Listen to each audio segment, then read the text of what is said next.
गुजरात के वडोदरा शहर में पिछले कई समय से विभिन्न इलाकों में दूषित पेयजल की समस्या से स्थानीय जूझ रहे हैं, जिसके चलते आज स्थानीय निवासियों ने महानगर पालिका कार्यालय में जमकर हंगामा किया। वडोदरा में दूषित पेयजल की समस्या को लेकर आज महानगर पालिका कार्यालय में जमकर हंगामा देखने मिला। खास बात यह रही कि आम जनता ही नहीं बल्कि जनप्रतिनिधि भी इस समस्या से प्रभावित हुए हैं।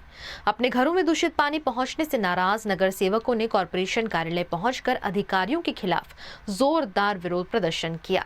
कॉरपोरेटर्स का आरोप है कि बार बार शिकायत और प्रस्तुतियों के बावजूद पेयजल समस्या का स्थायी समाधान नहीं किया जा रहा है। इसी के विरोध में वो गंदे पानी के नमूने लेकर कॉरपोरेशन कार्यालय पहुंचे और अधिकारियों के खिलाफ नाराजगी जताई। कॉरपोरेटर्स को दोपहर 4:30 बजे म्युनिसिपल कमिश्नर ने मिलने का समय दिया था, लेकिन उस वक्त म्युनिसिपल कमिश्नर स्टैंडिंग कमेटी की बैठक में व्यस्त होने के कारण उनसे मिल नहीं पाए। इसके बाद नगर सेवक अपनी बात रखने के लिए स्टैंडिंग कमेटी की बैठक स्थल पर पहुंचे, जहां उन्हें अंदर प्रवेश की अनुमति नहीं मिली। इसी बात को लेकर नगर सेवक और अधिकारियों के बीच बहस और हंगामा देखने को मिला। એઝ અ કોર્પોરેટર અમને એટલું જ જોઈએ કે મારી વડોદરાની જનતા જ્યારે જલ ઈ જીવન કહેતી હોય તો આ કેવું જલ છે મને બતાવશો આપ।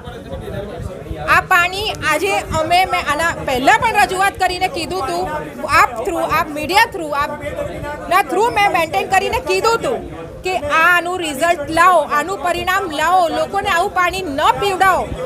આજે માંગ છે કે સૌપ્રથમ તો ડ્રેનેજ બધી ક્લીન થવી જોઈએ। વોર્ડ નંબર 14માં વિસ્તાર ઘણો મોટો છે, લોકો વધારે છે અને અધિકારીઓ છે નહીં, તો સૌપ્રથમ તો ત્યાં મશીનો મૂકો અને રિટાયર થયેલાના જેટલા બી રિટાયર છે 6 મહિનામાં નવી ભરતી કેમ નથી કરવામાં આવી?